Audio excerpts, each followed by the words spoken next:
Praise lord. దేవుని నామానికి మహిమ కలుగును గాక. ప్రియమైన దేవుని బిడ్డలారా, మరొకసారి ఈ ఆధ్యాత్మిక కార్యక్రమం ద్వారా ఈ విధంగా మిమ్మల్ని కలుసుకున్నటకు దేవుడు నాకు అనుగ్రహించిన ఈ గొప్ప భాగ్యాన్ని బట్టి ముందుగా దేవాతి దేవునికి కృతజ్ఞతాస్తుతులు చెల్లించి ఉన్నాను. అదేవిధంగా ఈ ఆధ్యాత్మిక కార్యక్రమంలో వీక్షించున్న ఆత్మీయులకు మీ అందరికీ ప్రభువైన యేసుక్రీస్తు నామంలో శుభాభివందనాలు తెలియజేస్తూ ఉన్నాను. ప్రియమైన దేవుని బిడ్డలారా, దేవుని మహాకృపను బట్టి గత 3 వారాలుగా బైబిల్లో ఉన్న దేవుడు కథ మొత్తం మార్చగల దేవుడు అనే అంశ సందేశాన్ని మనం ధ్యానించుకుంటూ రావడం జరుగుతుంది. ఈ అంశ సందేశ ధ్యానంలో భాగంగా గత వారం ప్రియమైన దేవుని బిడ్డలారా, యోసేపుని గురించి అనేకమైన విషయాలు మనం తెలుసుకుంటూ రావడం జరిగింది. ప్రియమైన దేవుని బిడ్డలారా, ఈ వారము యోసేపు కథ మొత్తాన్ని దేవుడు ఏ విధంగా మార్చున్నాడో మనం తెలుసుకుందాం.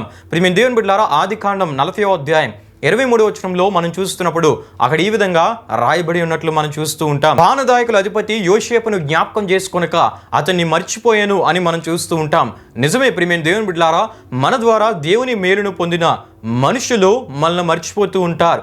ఎందుకంటే మనిషి స్వార్థపూరితమైన వాడు, తన స్వార్థాన్నే చూచుకునేవాడు. ఇటువంటి స్వార్థపూరితమైన మనుషులను ఈ కడవరి దినాల్లో మనం ఎక్కువగా చూస్తూ ఉన్నాం. ఈ విషయాన్ని నేను చెప్పే మాటగా నేను చెప్పట్లేదు, కానీ దేవుని స్వరాన్ని విన్నవాడు, ఎన్నో దైవ ప్రత్యక్షతలు పొందినవాడైన అపోస్తలుడైన పౌలు గారు ఆయన ఆత్మీయ కుమారుణ్ణు, ఆనాటి క్రైస్తవ యువ సంఘ కాపరి అయిన తిమోతికి రాసిన 2వ పత్రిక 3వ అధ్యాయం 2వ వచనంలో ఈ విధంగా రాసి తెలియపరిచినట్లు మనం చూస్తూ ఉంటాం. ఏ విధంగా అంటే మనుషులు స్వార్థ ప్రియులై ఉన్నారు అని మనం చూస్తూ ఉంటాం. అంటే ప్రియమైన దేవుని బిడ్డలారా, మనిషి స్వార్థ ప్రియుడు, అయితే దేవుడు స్వార్థము లేనివాడు. దేవుడు మాత్రమే మన కొరకు ఆలోచన కలిగి ఉండేవాడు. ఆయన మాత్రమే మన అభివృద్ధిని కోరేవాడు, మన పరిస్థితులన్నింటినీ దీవెనకరంగా మార్చేవాడై ఉన్నాడు. హల్లెలూయా, హల్లెలూయా. ప్రియమైన దేవుని బిడ్డలారా, ఇదే యోసేపు జీవితంలో జరిగినట్లు మనం చూస్తూ ఉంటాం.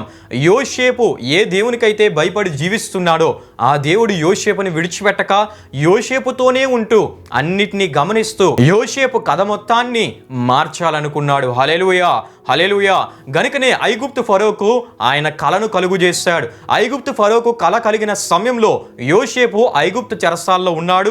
అదేవిధంగా యోసేపు ద్వారా దేవుని మేలును పొందిన పానదాయకుల అధిపతి యోసేపుని మర్చిపోయి అప్పటికే 2 సంవత్సరాలు అయినట్లు ఆదికాండం 41వ అధ్యాయంలో మనం చూస్తూ ఉంటాం. అయితే ప్రియమైన దేవుని బిడ్డలారా, ఐగుప్తు ఫరోకు కల ఎప్పుడైతే కలిగిందో ఆ కల భావాన్ని తెలుసుకోవాలని ఐగుప్తు ఫరో తలంచి ఐగుప్తు శకునగాండ్రందరినీ, అక్కడి విద్వాంసులందరినీ పిలువనంపి ఫరో తన కలలను వివరించి వారితో చెప్పెను. గాని ఫరోకు వాటి భావాన్ని తెలుపగల వాడెవడు లేకపోవటం మనం చూస్తూ ఉంటాం. ఈ విషయం మనకి ఆదికాండం 41వ అధ్యాయం 8వ వచనంలో మనకు కనబడుతుంది.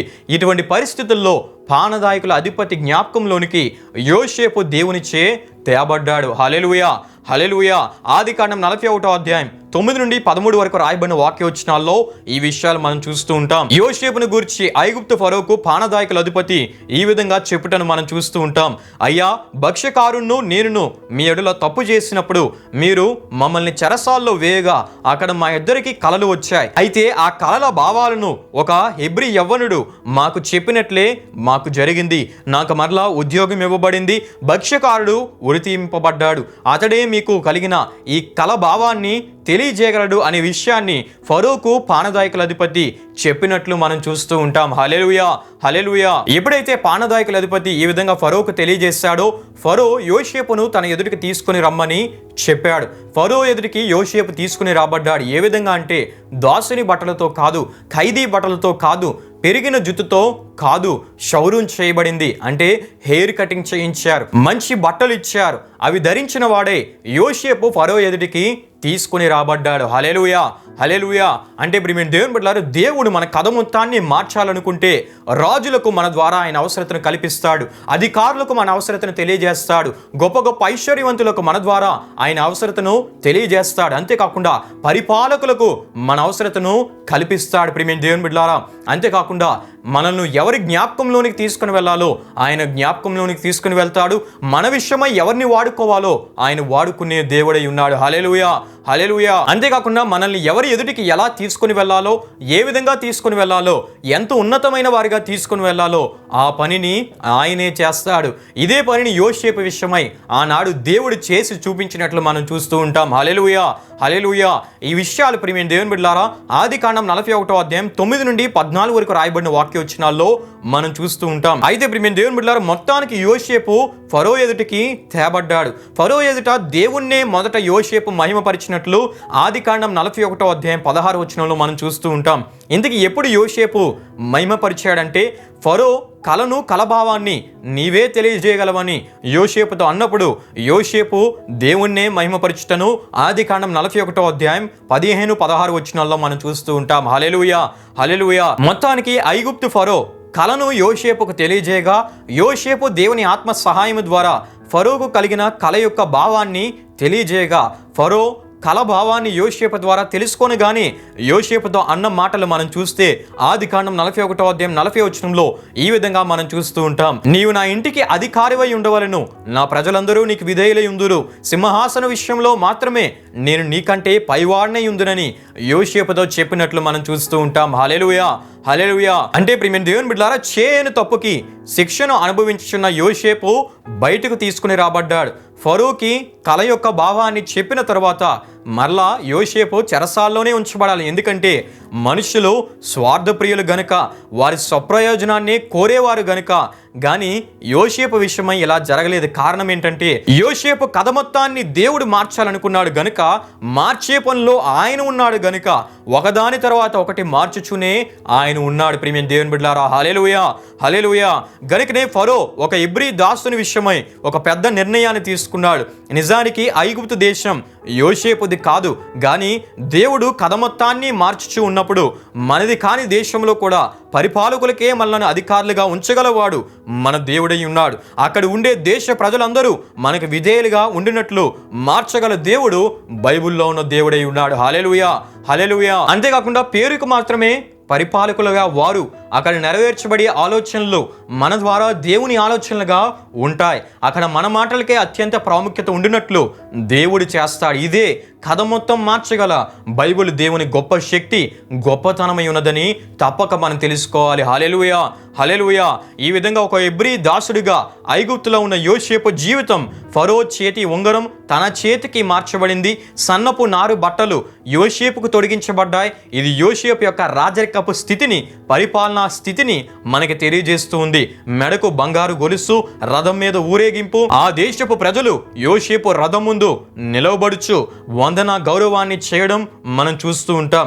అదేవిధంగా ఐగుప్తులో వివాహము, తనకు దూరమైన తన తండ్రి అన్నదమ్ములు దగ్గర చేయబడుట, వారికి కరువు కాలంలో యోసేపు పోషకుడిగా ఉండుట, వారు వారి తప్పులు తెలుసుకొని యోసేపుతో సమాధానపడి ఐగుప్తులో యోసేపుతో కలిసి ఉండిపోవుట, అక్కడే సంతానము యోసేపుకు కలుగుట, అంతేకాకుండా పౌర సరఫరాల శాఖ మంత్రిగా యోసేపు ఐగుప్తులో ఉండుట, అదేవిధంగా యోసేపు అన్నదమ్ముల పరిస్థితులు ఐగుప్తులో అత్యున్నతంగా మార్చబడుట, ఈ విషయాలని ఆదికాండం 41వ అధ్యాయం నుండి 50 అధ్యాయాల్లో మనం చూస్తూ ఉంటాం. హల్లెలూయా, హల్లెలూయా. ఈ విధంగా ప్రియమైన దేవుని బిడ్డలారా, ఐగుప్తు దేశంలో హెబ్రీ దాసునిగా ఐగుప్తులో ఉన్న యోసేపుని ఆ దేశానికే అత్యంత ప్రధానమైన వానిగా దేవుడు యోసేపు కథ మొత్తాన్ని మార్చివేసిన దేవునిగా మనం చూస్తూ ఉంటాం. కనుకనే ఆయన కథ మొత్తం మార్చగల దేవుడు, కథ మొత్తం మార్చగల సమర్థుడైన దేవునిగా ఆనాడే కాదు నేటికి తనను విశ్వసించిన ప్రజల జీవితాల్లో ఆయన ఆ విధంగానే పనిచేస్తూ ఉన్నాడు. హల్లెలూయా, హల్లెలూయా. ప్రియమైన దేవుని బిడ్డలారా, ఆనాడు యోసేపు కథ మొత్తాన్ని దేవుడు మార్చివేసి యోసేపే తన జీవితం ఈ విధంగా మారుతుందని ఊహించలేని స్థితిలో యోసేపు కథ మొత్తాన్ని దేవుడు మార్చివేసినట్లు మనం చూస్తూ ఉంటాం. యోసేపు కథ మొత్తం ఈ విధంగా మారుతుందని యోసేపు తండ్రి ఊహించలేదు, యోసేపు అన్నదమ్ములు ఊహించలేదు, అదేవిధంగా పానదాయకుల అధిపతి ఊహించలేదు. ఫరోయే యోసేపు విషయమై అంత పెద్ద నిర్ణయాన్ని తీసుకుంటాడని ఫరోయే ఊహించలేదు. కానీ దేవుడు యోసేపు జీవితాన్ని ఎవరు ఊహించలేని రీతిగా యోసేపు కథ మొత్తాన్ని దేవుడు మార్చివేశాడు. ఇది పరిశుద్ధ గ్రంథమైన బైబిల్లో ఉన్న దేవుని గొప్పతనమై ఉన్నది.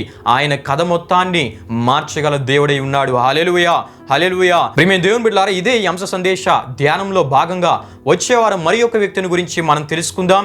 ఈ అంశ సందేశాన్ని ఫాలో అవుతున్న వారు ప్రతి భాగాన్ని పూర్తిగా చూడవలసిందిగా ప్రభు సేవకంగా నేను కోరుచున్నాను. మీరు వీక్షించడమే కాకుండా మీ తోటి ఆత్మీయ విశ్వాసుల వారి విశ్వాసానికి బలపరిచేబడే విధంగా వారు కూడా పరిచయం చేయవలసిందిగా ప్రభు సేవకంగా నేను కోరుచు ఈ మాటలు ముగిస్తూ ఉన్నాను. ప్రభు మిమ్మల్ని నూరంతులుగా ఆశీర్వదించునుగాక. ప్రియమైన దేవుని బిడ్డలారా, ఈ ఆధ్యాత్మిక కార్యక్రమాన్ని ముగింపు ప్రార్థన ద్వారా మనం ముగించుకుందాం, ప్రార్థన చేసుకుందాం. మహిమ స్వరూపైన మా ప్రభువా, జీవాధిపతి అయిన యేసయ్య, నీ ఘనమైన నామమునకు మహిమ ఘనత ప్రభావములు చెల్లిస్తున్నాం తండ్రి. దేవా, ఈ వారము దేవ ఎన్నో విలువైన ఆత్మీయ విషయాలు దేవ ధ్యానించుటకు మీరు ఇచ్చిన కృపను బట్టి నీకే స్తుతులు చెల్లిస్తున్నాం తండ్రి. యోసేపు కథ మొత్తాన్ని యోసేపే ఊహించని రీతిగా మార్చివేసిన గొప్ప దేవా, నీకే స్తుతులు చెల్లిస్తున్నాం ప్రభువా. ఈ అంశ సందేశాలు వీక్షిస్తున్న వారు ఇంకను విశ్వాసంలో బలపడుతూ నా దేవుడు నా జీవితాన్ని ఏ విధంగా అయినా మార్చగల దేవుడని విశ్వాసంతో దేవ ప్రతి అడుగు ముందుకు వేస్తూ నీ కొరకు నమ్మకంగా ముందుకు వెళ్ళటకు మీరే సహాయం చేయండి ప్రభువా. ఈ అంశ సందేశాల ద్వారా ఇంకనూ మీరు మహిమపరచబడండి. వచ్చే వారం మరికొన్ని విషయాలు మేము ధ్యానం చేయబోచున్నట్టుగా నీ ఆత్మ జ్ఞానమును సహాయాన్ని మీరు మాకు అనుగ్రహించి నడిపించి ఈ అంశ సందేశములన్నిటి ద్వారా కేవలం నీ నామానికే మహిమ ఘనత ప్రభావములు తెచ్చుకోమని యేసు పరిశుద్ధ నామంలో అడిగి వేడుకొంచున్నాము తండ్రి. ఆమేన్. యేసు రక్తమే జయం, ప్రవేశ రక్తమే జయం, ప్రవేశ రక్తం సంపూర్ణమైనది, అపవాది క్రియలకు అనంత నాశనం కలుగునుగాక. ఆమేన్. ప్రభు మిమ్మును మీ కుటుంబములను నూరంతలుగా ఆశీర్వదించునుగాక. ఆమేన్.